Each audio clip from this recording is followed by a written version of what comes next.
Hi everybody. If you watch my previous videos, you know I talk a lot about experience.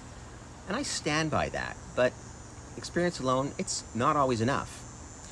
You also want an agent who's willing to do what's best for you, even when it takes a little bit more effort. Here's what I mean. A number of years ago, I was involved in an estate sale where two siblings inherited a property. But they didn't trust each other, so each of them insisted on hiring their own agent. The home ended up being co-listed. Now, that's not something I generally recommend, but in this case, it was the only way to move forward.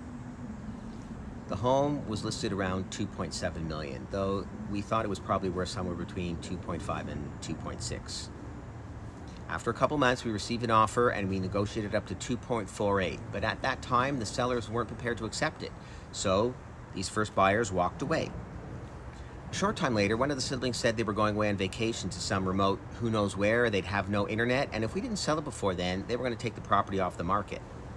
Fortunately, another buyer came in just over 2.5, 2,510,000, and the sellers agreed to accept it.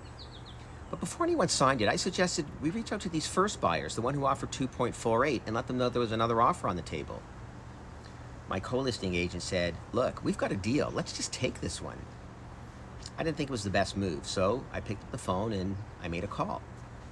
The moment these first people realized they were about to lose the property, they asked for 1 hour's grace. And 90 minutes later, they came back with a new offer. $2,570,000. That was a full $60,000 more than these sellers were about to accept a few hours ago. Now, the sellers, they didn't know what happened behind the scene. They just knew their home was sold and they were happy. But sometimes the biggest value a realtor does is not finding the buyer, it's making sure they've done absolutely everything possible before their client signs on the dotted line. Anyhow, I love doing these videos, so like, share, and we'll talk soon.